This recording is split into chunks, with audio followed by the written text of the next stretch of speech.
अब नेक्स्ट कहानी है गॉन गर्ल की। कहानी शुरू होती है। कहानी में स्टार्टिंग में हम देखते हैं कि एक निक नाम का आदमी रहता है जो अपनी शादीशुदा जिंदगी से थोड़ा डिस्टर्ब रहता है और वो अपनी बहन के पास जाता है जो कि एक बार में ओनर रहती है। दरअसल ये बार निक का रहता है पर वो अपने काम में ज़्यादा ध्यान नहीं दे पाता है, इसलिए ये बार अब उसकी बहन चलाती है। निक हमेशा अपनी बहन के पास जाया करता था और अपनी शादीशुदा जिंदगी के बारे में उसके साथ काफ़ी कुछ डिस्कस किया करता था। उसकी वाइफ एमी जो कि एक फेमस राइटर थी और बचपन से ही वो बहुत टैलेंटेड थी। इकोनॉमिकली वो निक से काफ़ी स्ट्रांग थी क्योंकि वो अपने माँ बाप की इकलौती वारिस थी। निक पेशे से एक राइटिंग टीचर था। दोनों की लव मैरिज हुई थी। एमी को एक अजीब सा शौक था। वो हमेशा डायरी लिखती थी और उसी डायरी में उसने अपने और निक के बारे में सब कुछ लिखा था। उनके फर्स्ट मीटिंग के बारे में, उनके मैरिज के बारे में और साथ ही साथ हर एनिवर्सरी में एमी एक ट्रेजर हंट का गेम खेलती थी और निक के लिए कुछ सरप्राइजेस रखती थी और निक को वो ढूंढना रहता था। इस बार एमी और निक का 5 साल का एनिवर्सरी रहता है। निक और एमी दोनों अपने आप में बहुत खुश थे। फिर अचानक रिसेशन की वजह से दोनों की जॉब चली जाती है। दोनों डिसाइड करते हैं कि वो लोग जो भी करेंगे एक साथ करेंगे। और फिर निक अपनी माँ के ट्रीटमेंट के लिए न्यूयॉर्क से शिफ्ट कर जाता है और अपने घर चले जाता है अपनी फैमिली के पास। एमी भी उसके साथ चली जाती है और इधर दोनों में थोड़ा थोड़ा रिलेशन अब खराब होना शुरू हो जाता है। निक एमी को ज़्यादा टाइम नहीं दे पाता है, अपने काम पे फोकस नहीं कर पाता है। लेकिन एमी जो है वो इकोनॉमिकली बहुत स्ट्रांग रहती है, इसलिए वो कुछ ना कुछ तरकीब करके चाहती है कि निक काम में बिजी रहे, इसलिए उसने उसके लिए एक बार रेस्टोरेंट ओपन करवाया था।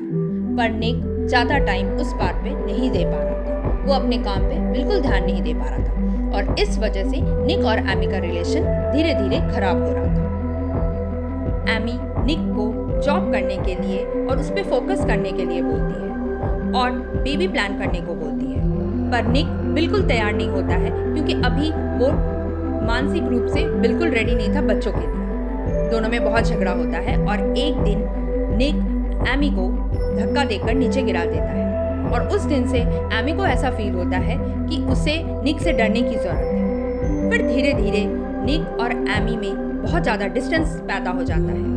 उसी वक्त एमी को पता चलता है कि निक का उसके कॉलेज के एक स्टूडेंट के साथ, एंडी के साथ अफेयर रहता है। वो उन दोनों को देख लेती है एक बेकरी शॉप के बाहर में।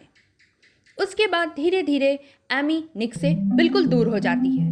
ये सारे इंसिडेंट देख के एमी को पता चल जाता है कि उनके रिलेशन में अब कुछ नहीं बचा है, इसलिए वो अब निक को सबक सिखाना चाहती थी और इसलिए उसने एक प्लान बनाया कि वो अपने ही एक मर्डर का प्लान बनाती है जिससे सबको ये लगे कि निक ने ही एमी का कत्ल किया है। और वो तरह तरह की सीरियल किलर की बुक्स पढ़ती थी, मूवी देखती थी, आस पड़ोस के आदमियों के साथ अच्छे रिलेशन बनाती थी ताकि सबको ये लगे और विश्वास दिला सके कि वो प्रेग्नेंट थी। वो अपने प्रेगनेंसी का भी एक फॉल्स प्लान करती है। इस तरीके से वो सारे प्लानिंग करके और घर से भाग जाती है पैसे लेके। वो अपने बार से वापस लौटता है। वो देखता है कि उसके ड्राइंग रूम की जो टेबल रहती है वो पूरी टूटी पड़ी रहती है। वो घबरा जाता है और एमी को हर जगह ढूंढता है पर एमी उसे कहीं नहीं मिलती है। वो घबराकर पुलिस को कॉल करता है। पुलिस और डिटेक्टिव आते हैं और सारा घर सर्च मारते हैं और सारी छानबीन करने के बाद उन्हें ये पता चलता है कि एमी और कोई नहीं बल्कि अमेजिंग एमी थी जो कि एक बहुत रिनाउंड पर्सनालिटी थी। डिटेक्टिव भी सुनकर शॉक्ड हो जाती है और फिर इस केस को बहुत ही गंभीर तरीके से लेकर उसकी छानबीन करती है। वो घर के हर जगह तलाशी लेते हैं। तभी किचन में डिटेक्टिव को ब्लड के स्पॉट मिलते हैं और तभी से डिटेक्टिव को निक पर थोड़ा शक होता है क्योंकि निक पेशे से भी कुछ ऐसा फेमस आदमी नहीं था और एमी बहुत रिच थी। फिर उससे बहुत पूछताछ होती है। फॉरेंसिक डिपार्टमेंट के लोग आते हैं। निक के तरह तरह की तलाशियां लिए जाती है, तरह तरह के टेस्ट होते हैं। इसके लिए प्रेस कॉन्फ्रेंस अरेंज किया जाता है जहां उसके माँ बाप और निक सब कोई मौजूद रहते हैं। एनी के लिए बैनर, हेल्पलाइन नंबर सब कुछ जारी किया जाता है। एक्चुअली पुलिस को निक पर भी थोड़ा शक होता है। उन्हें लगता है कि निक ने ही अपनी पत्नी को मारा है, क्योंकि जब भी पुलिस निक से एमी के बारे में कुछ भी पूछती थी वो अच्छी तरीके से जवाब नहीं दे पाता था। वो थोड़ा सा शक निक पर हो रहा था, पर सबूत ना होने पर वो निक को गिरफ्तार नहीं कर पा रही थी। निक के पापा जो रहते हैं वो भी थोड़े से डिस्टर्ब रहते हैं और वो हमेशा कुछ ना कुछ ऐसी हरकत करते हैं जिसके वजह से निक को परेशान हो जाना पड़ता है। ये सारे मामले को लेकर निक बहुत डिस्टर्ब रहता है और वापस अपनी बहन के घर पे आता है, जहाँ उसकी गर्लफ्रेंड उससे मिलने आती है। पर निक उसे चले जाने को कहता है क्योंकि पुलिस की उस पर नजर रहती है। चारों तरफ मीडिया उसे कवर कर रही थी। ये सारे डर को लेकर निक बहुत ज़्यादा डिस्टर्ब हो जाता है। इधर एमी एक नए शहर में आकर अपने रहने का बंदोबस्त करती है, अपने लुक को चेंज करती है। एमी को निक और एंडी के बारे में सब कुछ पता चल चुका था, क्योंकि उसने उन्हें खुद बार के बाहर में देखा था और अब दोनों में डाइवोर्स होने वाला था। एमी को ये बात पता चल चुका था कि अब उन दोनों के रिलेशन में कुछ नहीं बचा है, इसलिए एमी चाहती थी कि निक को अच्छी तरीके से सबक सिखाया जा सके। और वैसे में भी एमी प्लान बनाने में बहुत शातिर थी, इसलिए उसने एक प्लान बनाया। उसने स्टार्टिंग से क्रेडिट कार्ड में सब कुछ खर्च किए ताकि सबको ये लगे कि निक उसके पैसे से सब कुछ खर्च करता था। इंश्योरेंस पेपर में भी वो फॉल्स तरीके से निक से साइन ले लेती है और फिर अपने बगल में जो नेबर रहती है उसके साथ दोस्ती बढ़ाती है और उसे झूठ बोलती है कि वो भी प्रेग्नेंट है और निक को ये बच्चा नहीं चाहिए। उन दोनों के टेंशन के बारे में वो अपने नेबर के साथ सब कुछ शेयर करती है।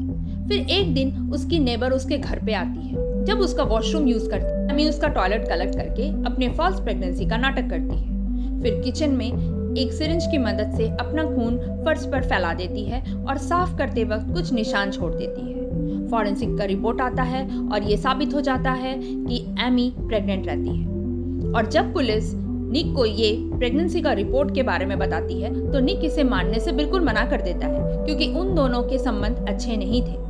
इधर पुलिस को एमी के क्लू से ये पता चलता है कि निक के बहन के गैरेज में मर्डर टूल पड़ा हुआ है और ओवन में एमी की डायरी। सारे बैंक रिकॉर्ड्स पुलिस ये सारे रिकॉर्ड्स देखकर और इंश्योरेंस के पेपर देख के निक और उसकी बहन को अरेस्ट कर लेती है। बाद में उन्हें बेल मिल जाता है। निक लॉयर हायर करता है, साथ ही एमी के पुराने बॉयफ्रेंड से मिलता है, क्योंकि निक अब तक समझ चुका था कि एमी उसे फंसा रही है। एमी की नेबर अपना पूरा हुलिया चेंज करके एक छोटे से टाउन में आकर रह रही थी। उसकी एक नेबर थी जो उससे अक्सर मिलने आया करती थी, क्योंकि वो वहां नहीं थी। एक दिन एमी का सारा पैसा उसके नेबर के सामने में गिर जाता है। वो लड़की उस पैसे को देख लेती है। फिर एक दिन रात में एक लड़के के साथ मिलकर एमी के सारे पैसे चुरा लेती है। अब एमी के पास कुछ नहीं बचता है, वो बिल्कुल रोड पे आ जाती है। फिर उसे एक प्लान सूझता है। वो अपने अमीर बॉयफ्रेंड, जो कि उसका एक्स बॉयफ्रेंड था, डेजी कॉलिंग्स, उसे फोन करती है और एक बार में बुलाती है। जैसे उसका बॉयफ्रेंड आता है वो उसके सामने में नाटक करती है और रोने लगती है और बोलती है कि उसका पति निक उसके साथ बहुत टॉर्चर करता है और उसे मारने वाला था, इसलिए वो घर से भाग जाती है। डेजी को ये सुनकर उस पर दया आता है और कहीं ना कहीं वो उससे प्यार करता था, तो वो उसे अपने घर लेक हाउस में लेके चला जाता है और बोलता है कि वो जितने दिन चाहे वहाँ महफूज होकर रह सकती है। के लिए कैंडल मार्च निकाला जाता है। सबको ये विश्वास रहता है कि एमी जिंदा है और एक दिन वो जरूर लौट कर आएगी। सब पब्लिक एक जगह मौजूद रहते हैं। निक बहुत रोता है और गुहार लगाता है कि वो वापस आ जाए ताकि वो एक साथ मिलकर रह सके। इस पब्लिक की भीड़ में उसकी गर्लफ्रेंड एंडी भी खड़ी रहती है। उसे निक पर बहुत गुस्सा आता है, क्योंकि उसे इस बात का भरोसा हो जाता है कि निक अब तक एमी से प्यार करता है और वो चाहता है कि वो वापस आ जाए और वो कोई डाइवोर्स नहीं ले रहा है। वो गुस्से में जाकर मीडिया के सामने में अपने और निक के रिलेशन को एक्सेप्ट कर लेती है। ये सारा खबर सुनकर सारे लोग निक से नफरत करने लगते हैं और ये बात उसका लॉयर उसे बोलता है कि अब उसके साथ कुछ नहीं हो सकता है और इसलिए उसे एक ही रास्ता अपनाना चाहिए, वो है टॉक शो का।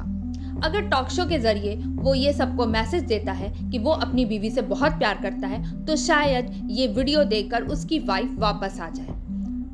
निक बिल्कुल वैसा ही करता है। टॉक शो में रिक्वेस्ट करता है एमी से कि वो वापस आ जाए ताकि वो फिर से अपनी नई शुरुआत कर सके। ये सारे वीडियो एमी भी देख रही थी और साथ ही साथ निक वही टाई पहनता है जो एमी उसे गिफ्ट की थी। ये सारे वीडियो देखकर एमी का दिल थोड़ा थोड़ा निक के लिए पिघल रहा था। डेजी को यह बिल्कुल पसंद नहीं आ रहा था कि निक के पास वो वापस जाए, और ये सारी बातें एमी को पसंद नहीं आ रही थी। इसलिए उसने फिर से एक प्लान बनाया कि वो निक के पास वापस कैसे जा सकती है। वो अपने आप को चोट पहुंचा रही थी। वो जानबूझकर सीसीटीवी कैमरा के पास जाकर चीख रही थी, चिल्ला रही थी।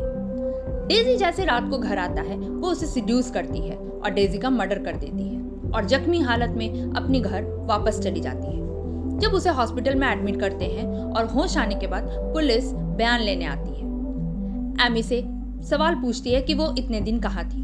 वो डेजी के बारे में झूठ बोलती है कि उसे बचपन से ही एमी के ऊपर क्रश था और उसे लव लेटर्स लिखा करता था, और एनिवर्सरी के दिन उसके घर आकर उसके सर पे चोट करके उसे किडनैप कर लिया और उसे अपने घर में ले जाकर उसके साथ बुरा बर्ताव करता था।